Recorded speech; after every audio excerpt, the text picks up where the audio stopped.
everybody, this is Pete and Andy Talk Ski on your TV. World Championships have wrapped.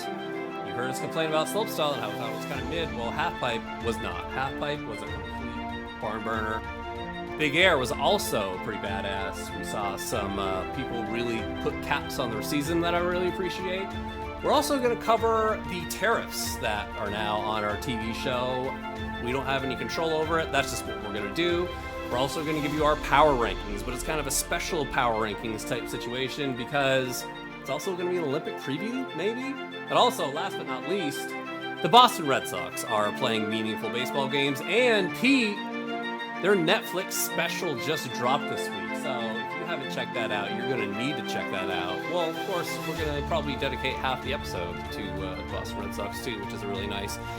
So Pete, let's actually start with skiing. So Halfpipe World Championships, it happened, and I loved it. And I don't say that a lot, because normally I say I hated it, but in this actual instance, I loved it. Let's go back to kind of what we talked about in our last episode. Let's go kind back. of like our fears for the event. We had a fear that the pipe wasn't going to be good. We had a fear that, production quality, announcing, like all these other pieces that aren't pipe skiing, right? We're going to fall flat, and they didn't at all. No, the pipe looked thick. Like the slope on it looked good. Speed was not an issue. The cut looked good because people were going to the moon. Right. And then, on the production side of things, like it was way better than slopestyle. And obviously it's a smaller contained course, easier to kind of manage everything going on. But this is true. This is true. I'd hesitate. I'm not going to give out like a gold star necessarily, but let's not give anyone too much credit. Yeah, it was an improvement. You get an improvement star. How about that? That's nice. But I think the thing that stuck out to me most is that the production, the whole event, everything, they got out of the way and they let the skiing do the talking, be the show. Because that was my biggest concern, because it felt like this was going to be a huge event, right? Like everyone has been really tuning up for this ski contest. And I was just like, just let them do their thing. And everything, like Voltron happened. And all of a sudden, like you could actually just let skiers ski. And it was, I think it was probably the best halfpipe contest ever. Yeah, I don't know if I'm going to go that far. That is such a heavy claim. You can't say ever. That's so absolute. You know what I mean? Oh, I said it, Pete. That's too much. That's too much for me. Too much sauce. It gets props. It was great. I loved that in qualifiers, and obviously this is world champs, so you have like a limited number of people there. But I loved seeing some more.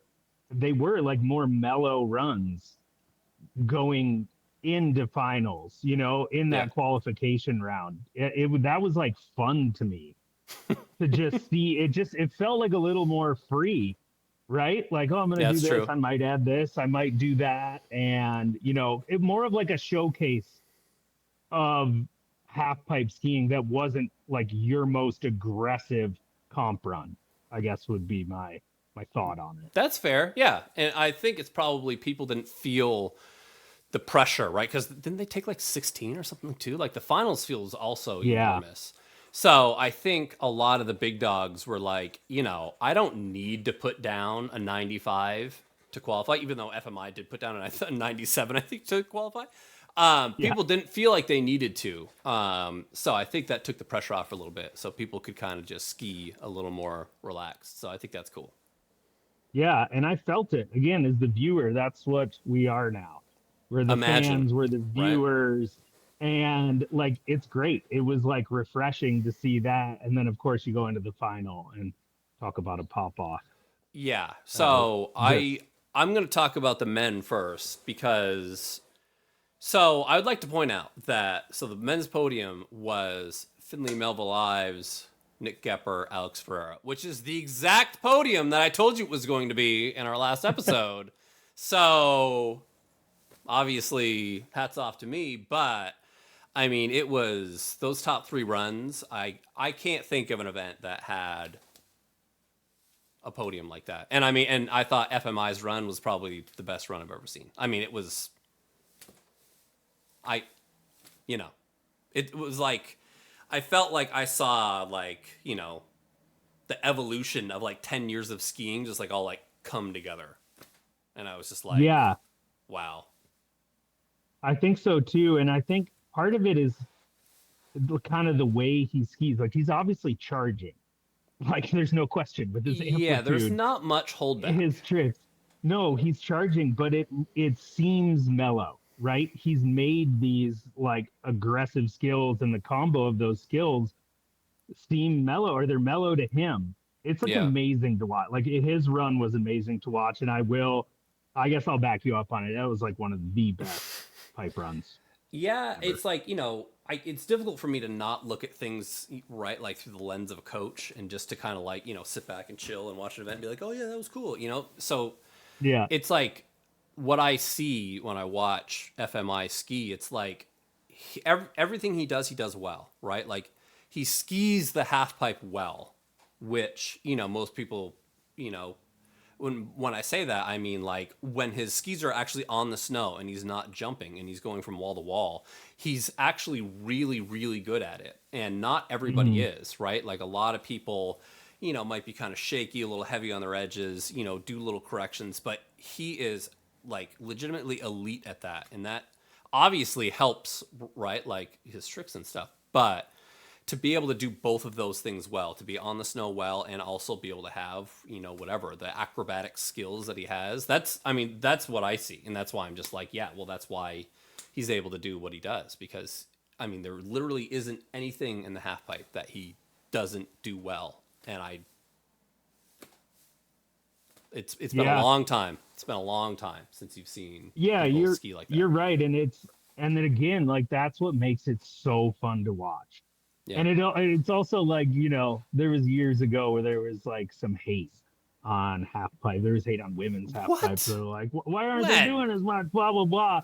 But it's like when you What? have somebody and let's not just call out FMI on this. You can True. go to the top five The in this top event or in any event, five 10 or were whatever. unreal. The top five. Yeah, it's unreal, and they make it look so easy, right? Yeah. And that's where you, as the viewer, you're like, oh, that doesn't look so hard. There are so many, just like you said, so many components that go in to being like at that level. It's amazing. Like it's amazing. Like where half pipe is right now is Yeah. it's almost unbelievable if you think about it from the start of this year. I was kind of going into the Yeah. year like Alex Ferreira is going to win, Goepper is going to be in there, but we had this, the whole discipline I think has changed this year so much, What I like think so much. what I think is interesting and also kind of funny. It's like the story for this year going into next year's Olympics year, right? Was supposed to be the American battle of Goepper and Ferreira, right? And the problem is nobody told FMI that, you know, he was supposed to chill and not, you know, come out of almost nowhere, right? And be the best. And I mean, I Yeah, say that a little bit hesitantly because like for sure, like there are people that can like do his run, right? Like the run that he did. I barely, you know, not many. Um, yeah, but it's just the way that he does it and the way that he skis. It's just like, I'm like, I don't see if I just don't see people being able to match him. And he's got more tricks that he hasn't done in contest. Like right. that's, Which is crazy. What's crazy too is I know the trick that you're talking yeah, about. We yeah, spoke about it. yeah. We did. It's out in the open. Yeah. What's wild to me is that he did that pre-world champs, right? Yeah. And didn't use it in world champs. So it's like if you look at his training, like, heading into next year, heading into the games, he's like already a step ahead on training. Yeah. He just He'll, finished like the season of his life. He's a step ahead on training. He's like, boy, you got a yeah. lot going for him, Well, so in my opinion. I'll say this too, right? All everything that you said is very true, and I definitely stand by that. However, I also think that since people didn't really expect that, like people were kind of chasing Alex Ferreira's run, right? And we For know, sure. Alex can do 18s. Alex can probably do both 18s. He didn't plan on needing to do that, right? Like he coming into this year, he had both switch doubles, both 16s. He was the only one that we thought, right, that had those. So Hmm. I mean, and I'm not saying that like he was like skiing chilling or anything like that, but he didn't train for this year like he was gonna have to, go guns blazing, throwing 18s and crazy stuff, switch double 14s.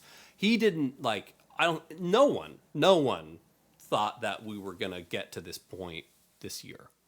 So I do think you give people, a full, off-season training season before the Olympics to try to match or come close to what FMI is doing. I think it will be more competitive, but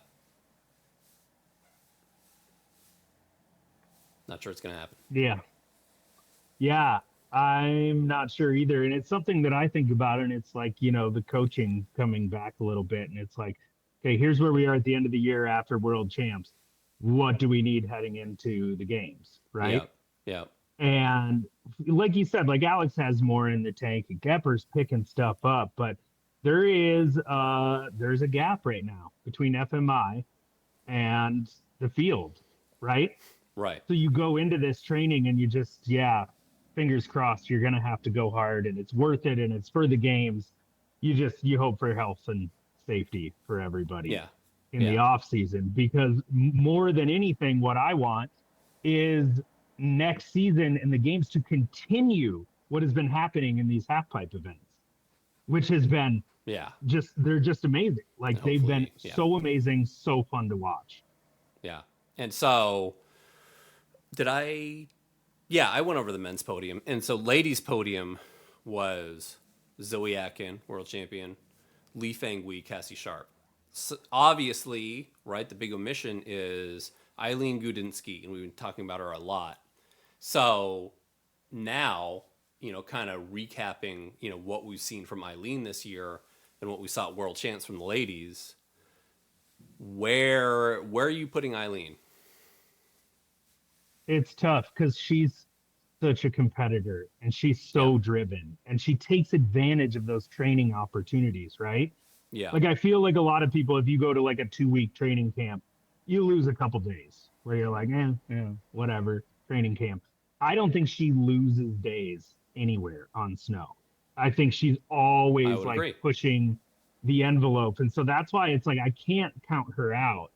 But I think it brings up this discussion that like with her out, there's been a shakeup.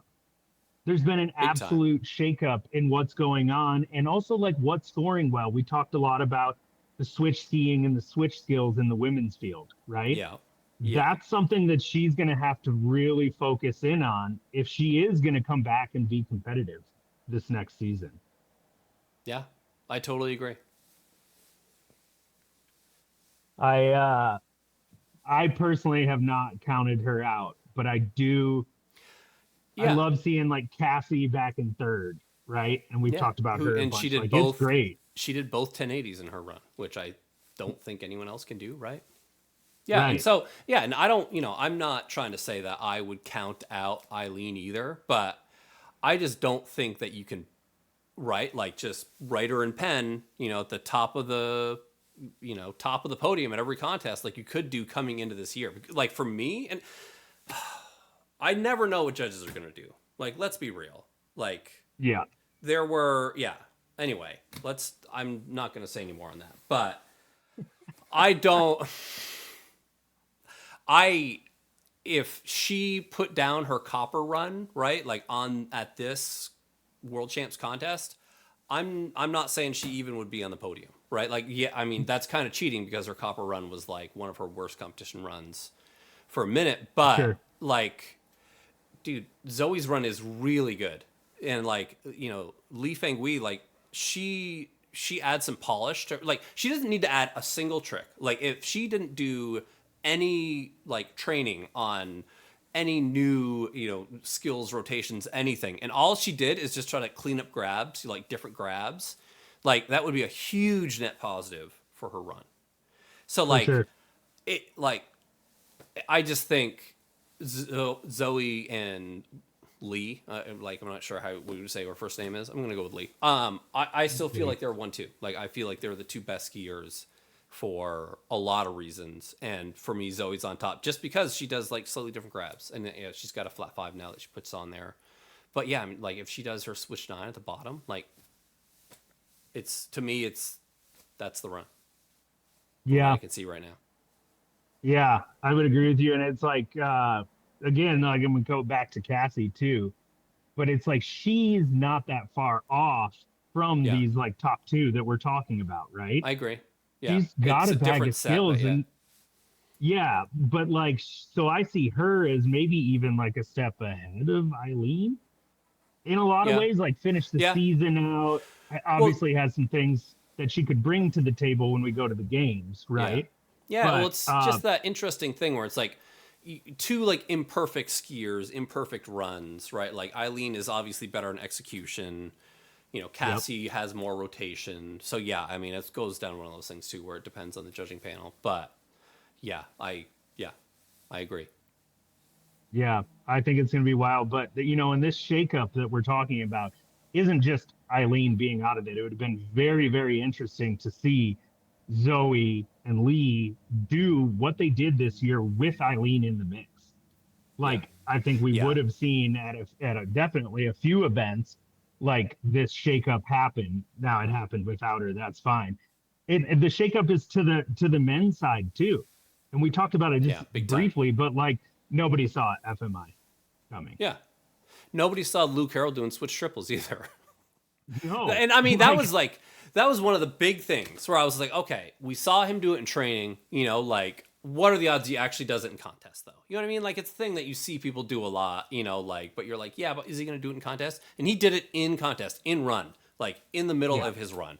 Like that is huge. And I mean, for sure, like it wasn't a perfect run, right? So he got 4th, but like you got to think he's one track mind. Like I need to do this at the Olympics. Like that's wild. For sure. Wild.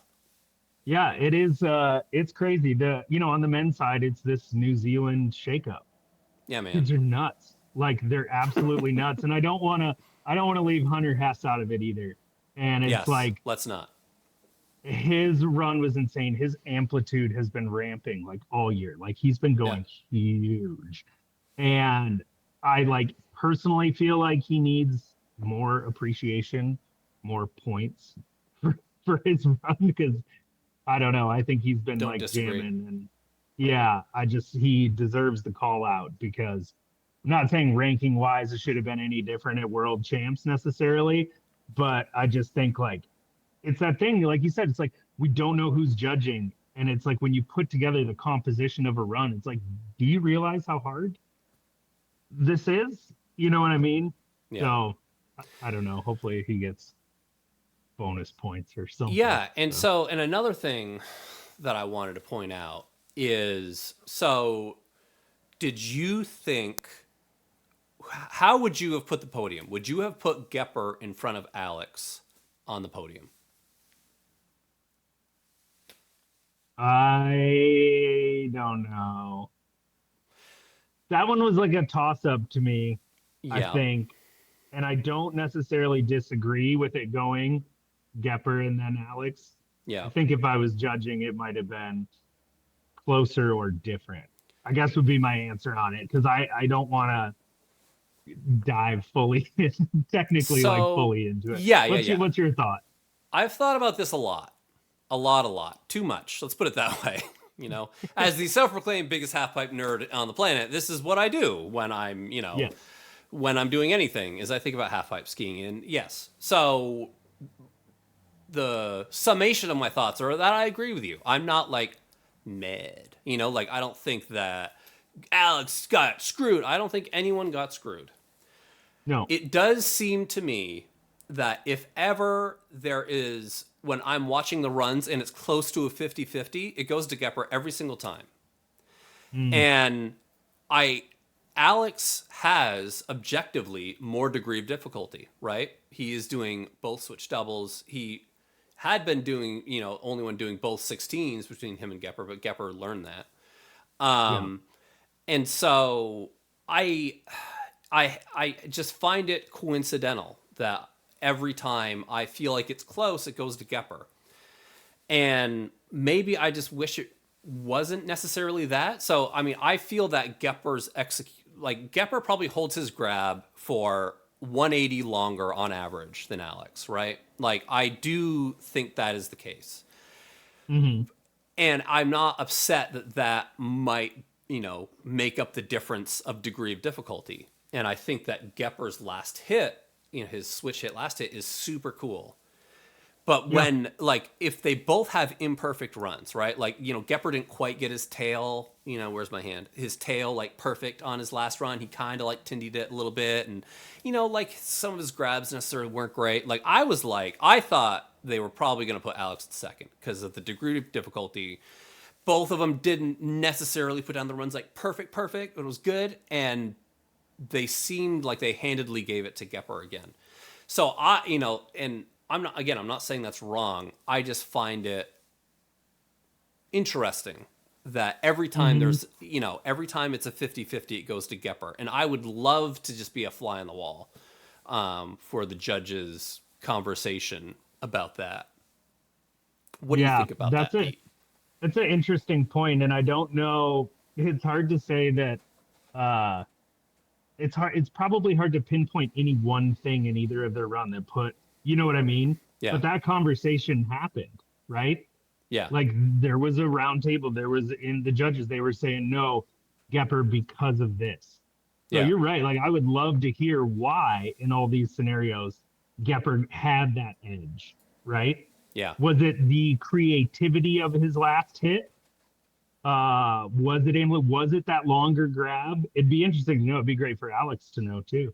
I bet Alex would love to know. I mean, I don't doubt that Alex, he talks to the judges, often.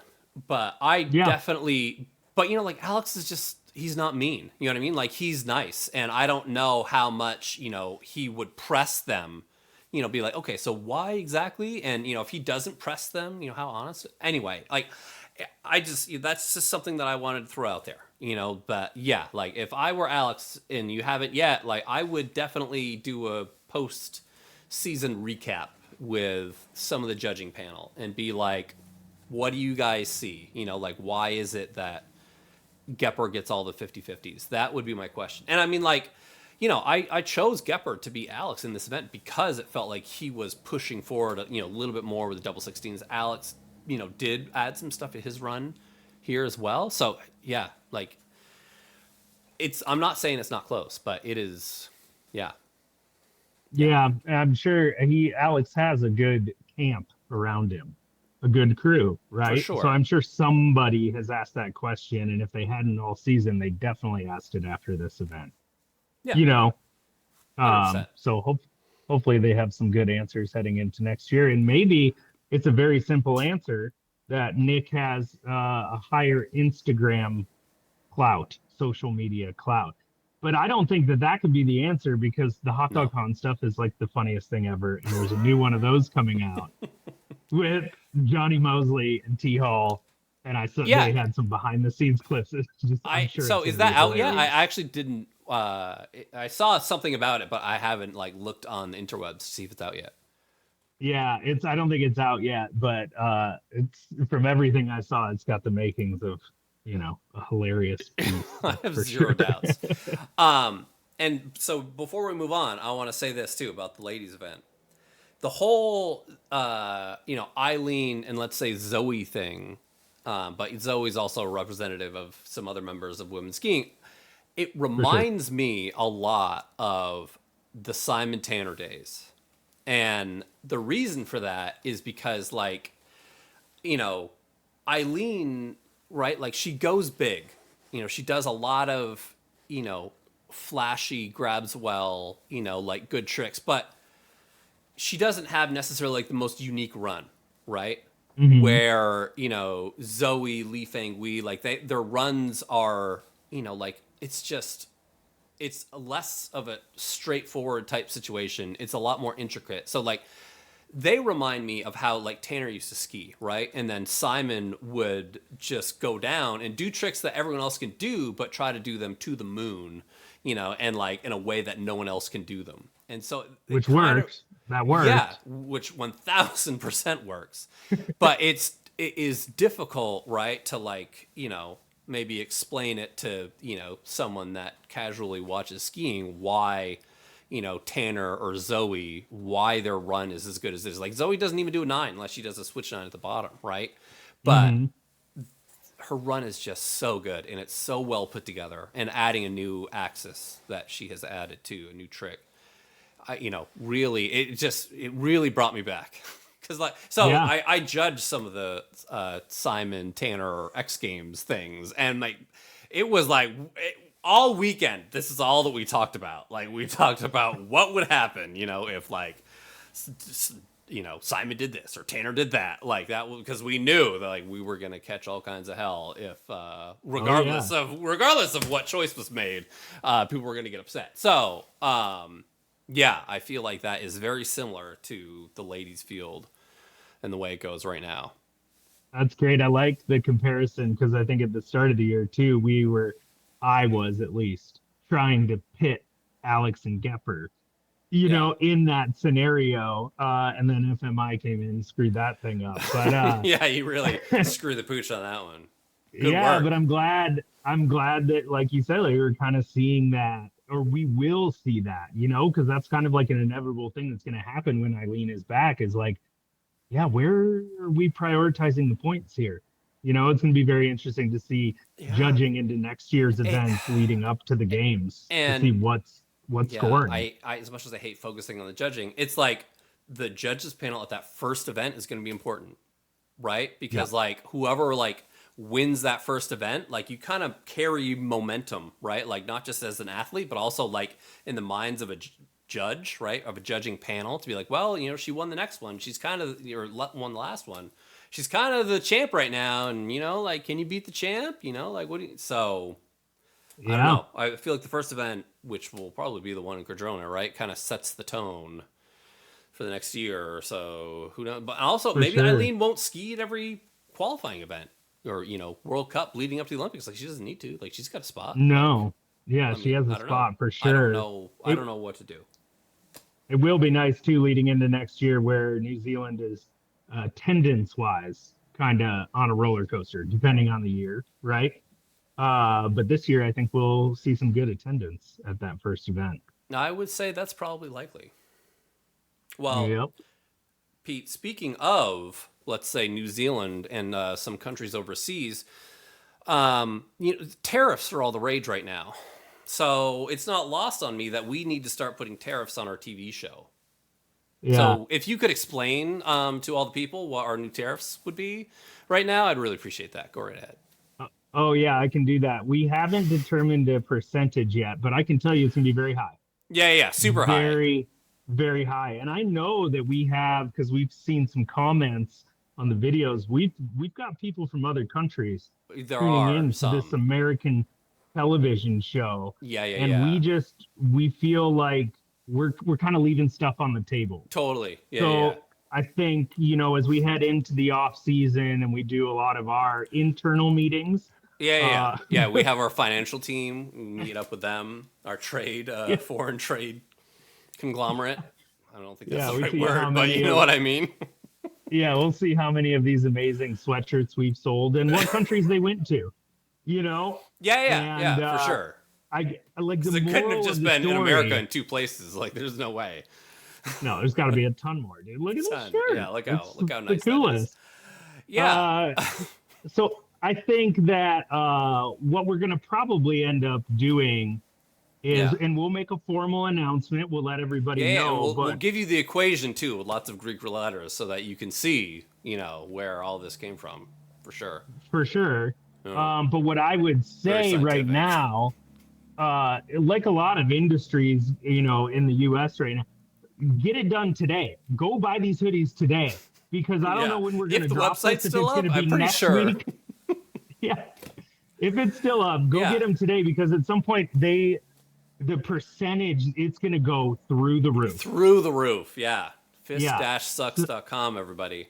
Completely unconnected, of course, to FIS skiing. FIS-ski.com. It's just, AI told us that was the website that we were supposed to have. So I don't know what it means. That's what we're going to do. Yeah. So kind of semi-seriously, like the whole tariff thing, of course, I don't understand anything about it. I don't know if they're going to stick around or whatever. I don't know. But if they do, the ski industry is not a place where there's a lot of money floating around with large margins and whatever.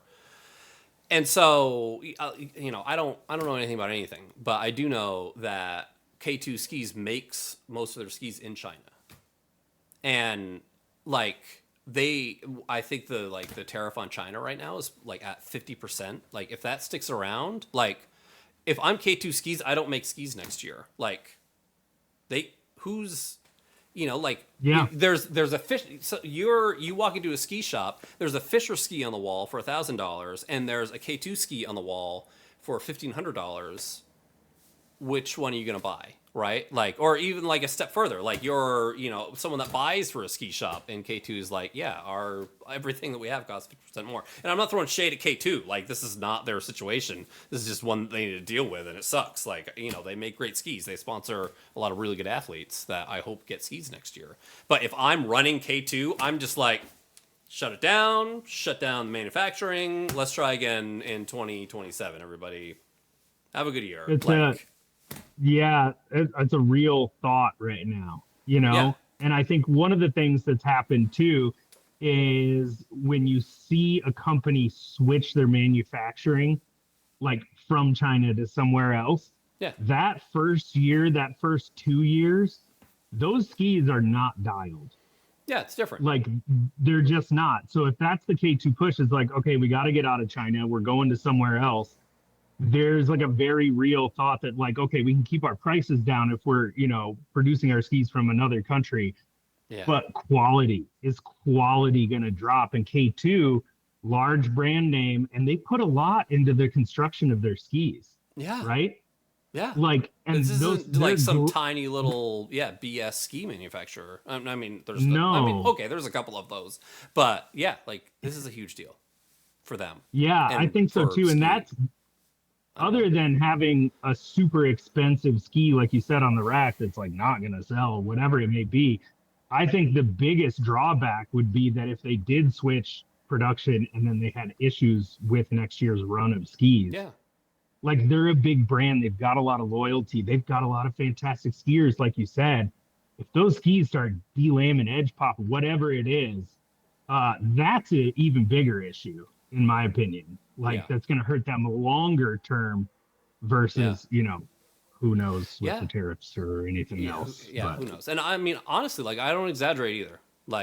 Supposedly, right? All those tariffs literally go in this week. And I don't exaggerate. If I were K2, I would be shut down the factory, everybody take a week off, and we're going to see what happens, when the smoke clears a little bit. Because I just don't see how.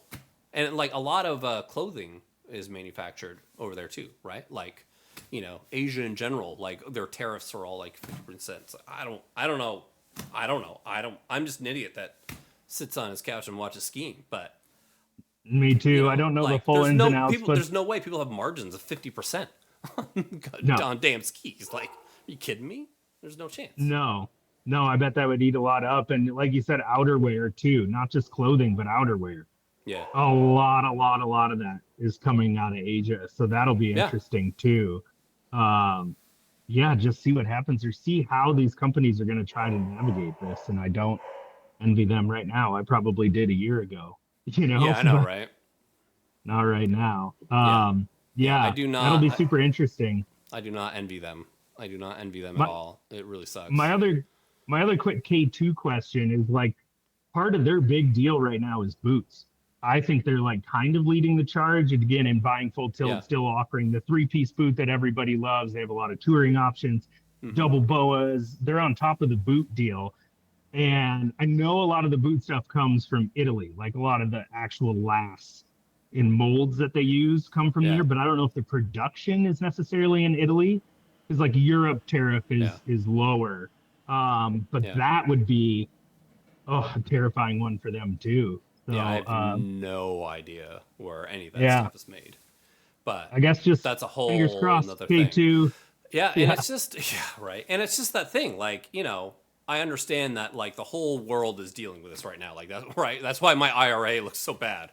Oh, But it's just the ski industry is a very small place, right? Like there's what, like 5, maybe 10 if you're being generous. Like large ski manufacturers in the entire world. And yeah, yeah. I get like most of them are in Europe, I guess. But like, it's just like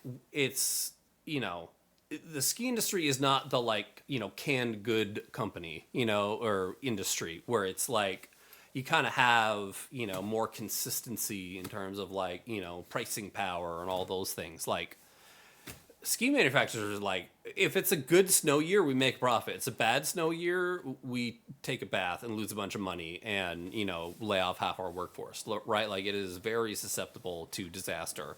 So Yeah. it doesn't need any help, like it doesn't need any help having a bad year. So I don't know. I hope something gets figured out. I don't know, man.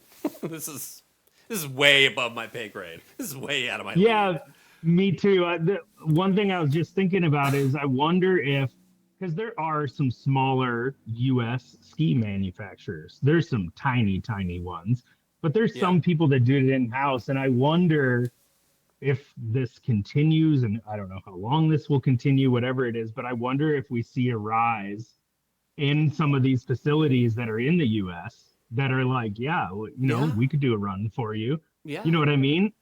So I guess that's just like the flip side of it is like, well, it would be great to have more US manufacturing of Yeah. skis Yeah. happening, And I right? mean, to your point, the only thing I've ever heard, and I mean, I've been out of this for a long time.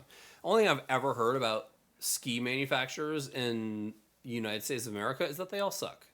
And that, Yeah. like the quality sucks.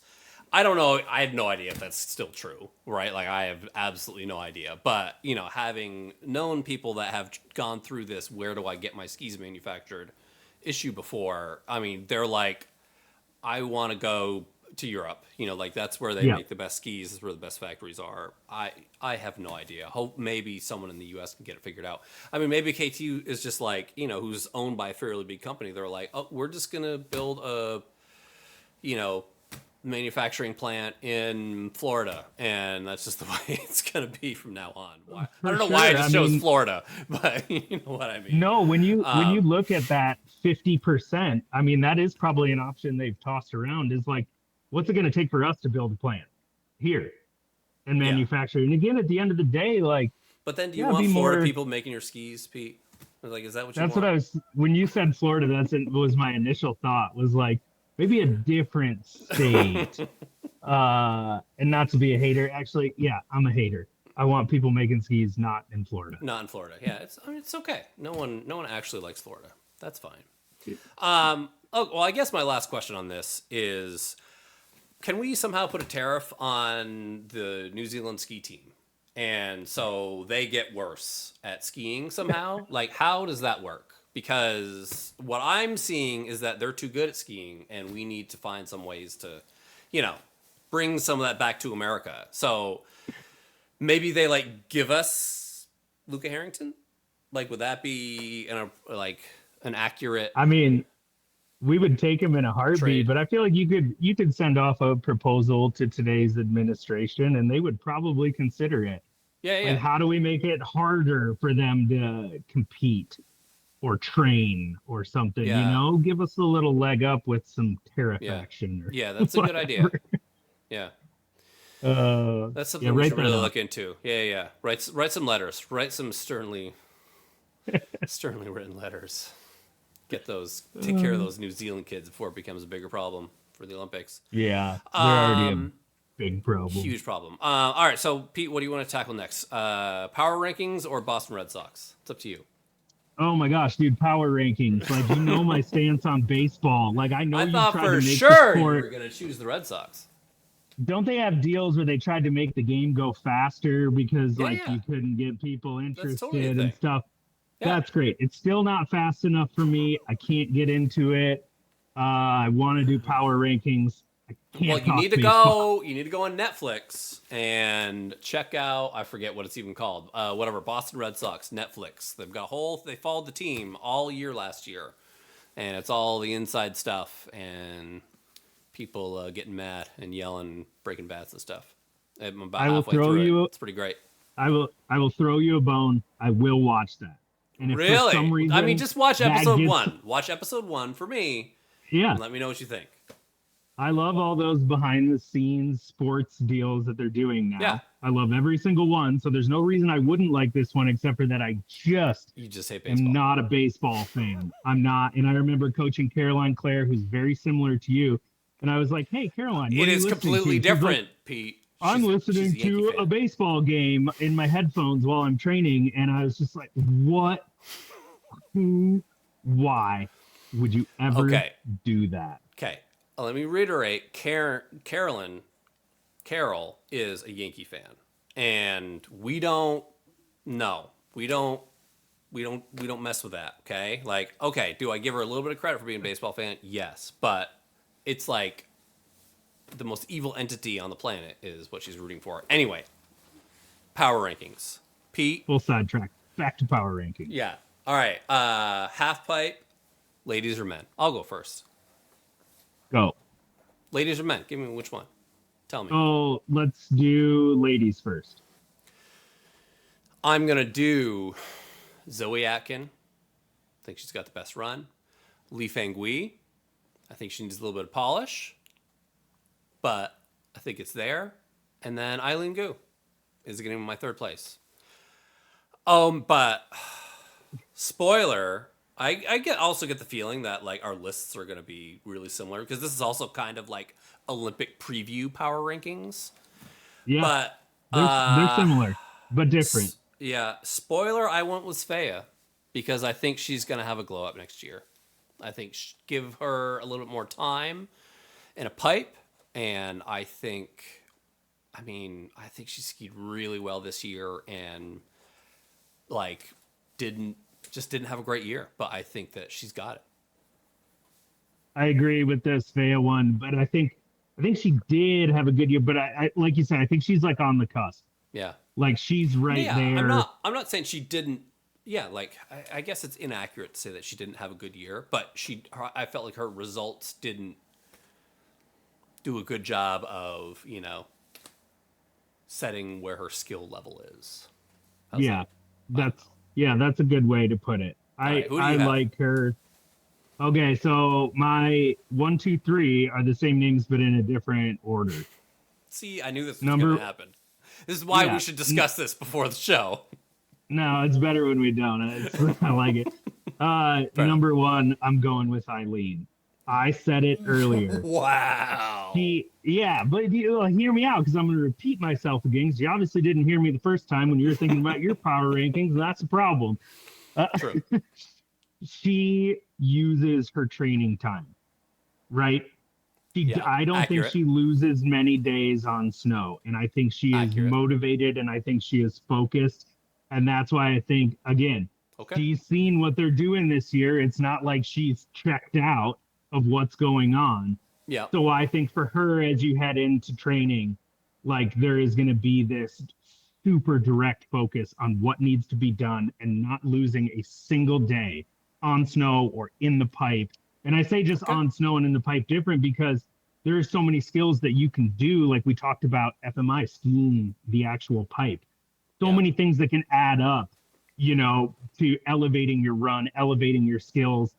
I think that's a strong suit for her. And I'm going to put her in the number 1. That was a long explanation there. It was good though. Okay. I don't think you're crazy anymore, but okay. Okay, good. Then I have Zoe, and then I have Lee Fanghui in third. And again, I think, our podium predictions there for women had the same humans in there. Right. There's other combinations of those 3 that are wildly likely too. Agreed. You know what I mean? Who's your spoiler? I'm going to go Cassie as the spoiler. Wow. Okay. Yeah, and I'm not dogging on Svea. I agree with everything you said. And she was either on my podium predictions or as a spoiler in almost every single event that This is we did true. this for Vouch. this year. Yeah. I'm still a massive, massive fan. But I'm gonna go out on a limb and I'm gonna put Cassie as the spoiler. Okay. All right. I disagree, but all right. All right. Well, I want to hear your men. Standard. I'm now Okay. intrigued. Where normally I think all your picks are boring and straightforward, I'm now intrigued. So, Okay. Men. Boy, you're gonna have so much to say about this. That's why I'm like oh hesitant to no, say it right I now. already But I'm know gonna what. say it. All right, But I'm gonna I say can it. already tell. Alex Ferreira, number Right. one. Just tell me FMI's on your list somewhere. Okay, just tell He me. is. He's Okay. number two. I don't need to He's get up number and two. throw things. Okay, okay. So my I'm gonna tell you just my one and two and kind of where I'm going with it Okay. is like Alex is seasoned at the big games, right? He is. He's been there. He hasn't had the results that he wanted. And again, I talked about it a little bit this year, but he's a competitor. He wants to win. And I think the one thing that's going to round Yes. out, I'm not saying he's going to retire after this year, but it is the hanging fruit that's out there for him is an It Olympic is a gold medal. crescendo year for sure. 100%. And I think that he is going to do everything in his power to come home with that gold. I like, I know it. That's got to be his mindset going in. And especially after this year, again, the shakeup that we were talking about, he is a driven guy. He doesn't lose training days on snow. He's going to make the effort, take the plane flight, do whatever it is to get the time that he needs to finish this Olympic piece for him. That's how I view it. So he's my number one. I'm also a huge fan, which is why let's not discount that part of it too. I'm a So big you're Alex biased, is Ferreira what you're fan. saying. You're biased. Oh my gosh, you can't say that, dude. Because like you've got a thing with the New Zealand guys, so like don't talk about bias stuff here. No, man. It's called the way I see it. Yeah, fair enough. So FMI in two. Yeah. Burke Irving is number three. Okay. What's that reaction for? Explain that reaction. No, this is just going a complete different direction than I expected, and I love it. Like you are, Yeah. I'm like, oh, we're gonna have the same thing, and you are throwing some spice at me, and I enjoy it. Yeah, no, we're not gonna have the same. It's gonna be different. And my spoiler is Hunter Hess. Okay, I mean that's healthy. That's healthy. I mean, if Dude, I tell will, me those four. Tell me those four I just listed aren't fantastic skiers that could be on like. I amazing. agree, they are. And I like that they weren't, like it wasn't the podium at World Champs, which is kind of like what my list looks like. But yeah, I mean, so we, pre-show we had a little discussion about Burke, and he's one of the kids that has all the talent, right? Like he's got FMI talent, and it's just a matter of him putting it together. And yeah, like the hope is just he's just pissed enough, at not, getting a spot at World Champs for not getting some scores he wanted to get this year. And he's like, you know what? Screw these people. I'm gonna, do a run that no one else can do and, take the gloves off and throw my weight around a little bit. That's what I hope he does. Because I think he can do it. It's a matter of him getting mad enough, and finding the motivation to do it. So I agree. And so I think he got dogged enough this year that if like that's not enough, I think it's enough, and I think he's gonna come out like you said, swinging, gloves off. Like, and dude, the point I've been here. I do this. You don't do this. That's what I'm saying. And you also said Hunter Hess, and I think we forgot to mention that he did a 16 double 16 with a Japan at World Champs, which is friggin' really cool. I've never seen anybody do that before. So we did forget to mention shout out there. That tells me that for sure he is still messing with his stuff and he's still able to surprise me.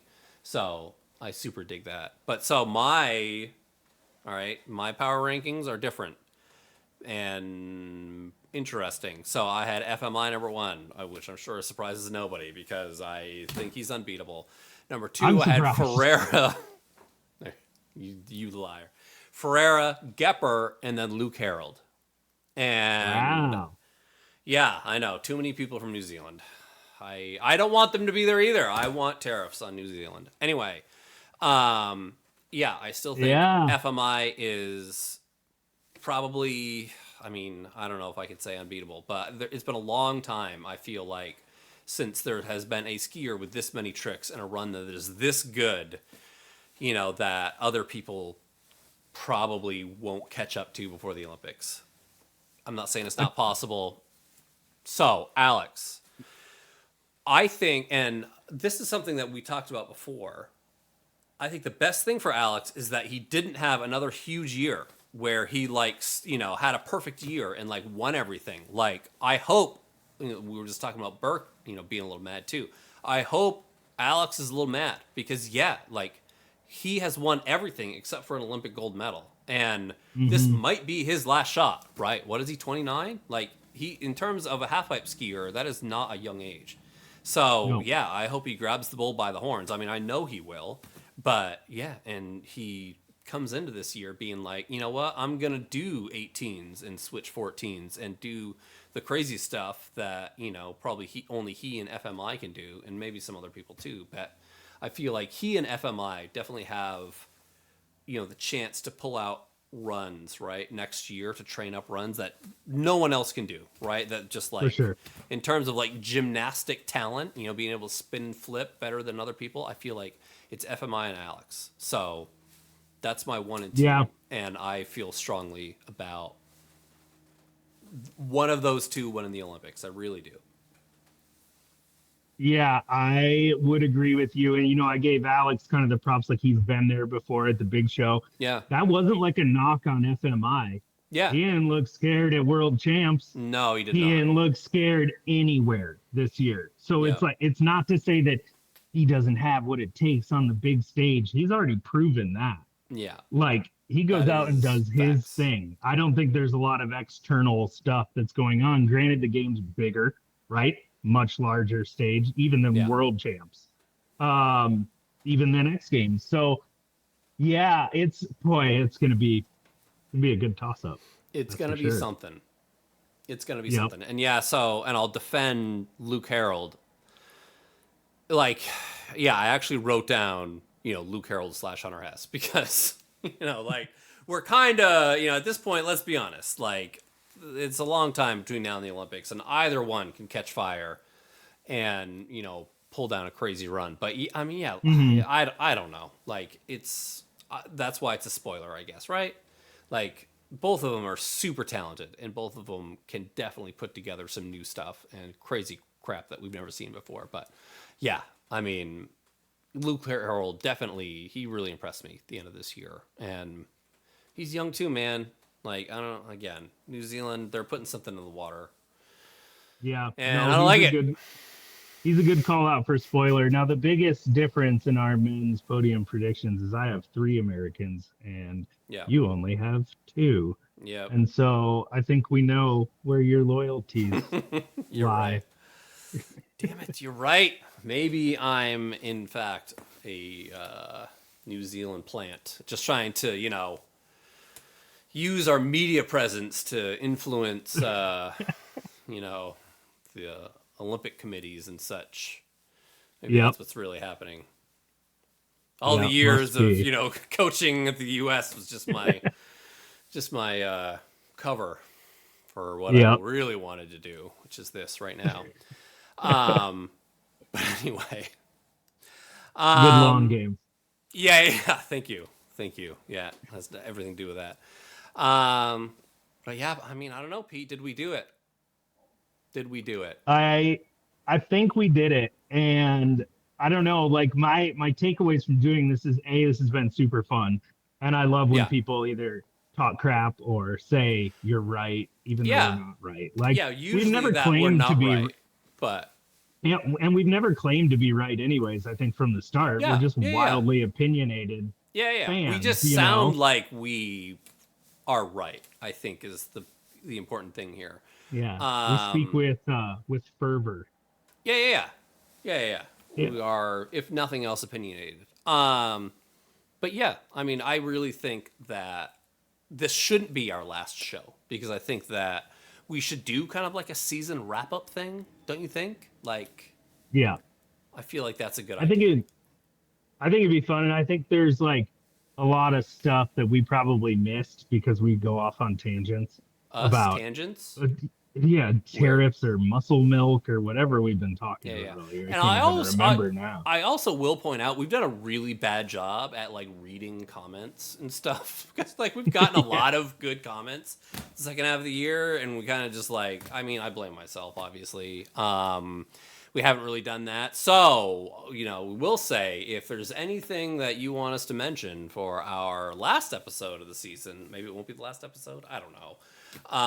Throw out a thing, yell at us about how much I like New Zealand too much or how Pete is too handsome for the internet. I don't know, whatever it is. Whatever it is, I'd love to hear some hesitate to let us know. Like some athlete feedback too. Like if we missed the mark on some things or you were okay with the judging or you want us to spout off on your behalf about something, I'm totally fine to do it. I think at the start I was kind of like, well, I don't want to be too mean, and I don't care anymore. This is our TV show. I'm wearing this sweatshirt. We have reached the point. Yep. Yeah, I will air the dirty laundry for anybody. Shoot us a private message, whatever it may be. I won't say so names, you will not name the unnamed sources, and you will take the side of anonymity. That's very big of you, Pete. I wouldn't do that. For sure. Just, because I have higher standards than that, but it's nice of you. I got 0 standards, and it'd be great if we got some conflicting ones too. Ooh. I'll air them all, dude. I'm not going to filter anything, so send them over. That would be fun. But yeah, so I think that's the big thing, right? We need to put together, you know what? And this is legit. Like, what should we do for our final episode, right? Like, send us some suggestions, because other than like, talking about like, what happened overall in the season, which doesn't sound interesting at all. If anyone can think of any like funny, stupid crap that we can, talk about or cover or whatever, or present, I am all ears, because that is a part of the whole thing. Because it's a party 100%. We got natural selection coming up in, what is that, a week or two? On the 17th. Yeah, is when it comes out. So yeah, I feel like probably endish of this month, endish of April is when we'll do our season recap. How's that sound? Yeah, I think that's perfect, because I definitely want to talk about that one. 9 Nights is going on right now. Yeah. So what? Switch quad like today or something. You said Luca, right? Luca? Yeah. Oh my! So did you see that on Instagram? Instagram, yeah. I haven't been to the. Okay, I haven't been on the internet. I've actually been working today, so I will definitely. Yes. Yeah. Maybe there's one playing right now. You can see it, because surprise, we don't do this live. Yeah. Yeah, and like to me too, end of the year with like, well, again, natural selection happening, which I'm very, very, very excited about. But 9 Nights, people's film projects, some of the spring stuff, Kimbo sessions. I don't know when that is. It's such a good time of the year. We're not going to like recap all those, but it's like one of my favorite times of the year. Absolutely. In just kind of like scrolling through the Instagram videos, because it's the time where people are relaxing and they're having fun. These events are great. Kimbo one especially. Imagine skiing and having fun. What it's odd. I think in the season it goes full circle, but it's nice to see that there's events that help push that full circle thing around back to like, you remember why we're doing this?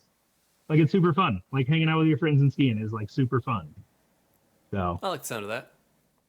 Yeah, I think that would be fun. But yeah, hopefully we get some suggestions, or else we're gonna do like maybe a really cheesy award show. Dude, I'm telling you, no baseball. I won't sign up for the next one if we're talking about baseball. We already talked about it enough. We're talking about it right now. The Red Sox are in first place at the end of the month. there First is place in nothing what, else dude? that It's like we're going to be talking about. Because the there are two things, Pete, that compete for my attention. And that is skiing and Red Sox baseball, okay? Like, those are the two things that make me go on a daily basis. Because if it weren't for that, I'm not really sure what I would do. So... Dude, isn't the baseball season like 14 months long? It's forever. Yeah, it never ends. It's the longest thing ever, so I feel like we shouldn't talk about it. But it is forever, but everything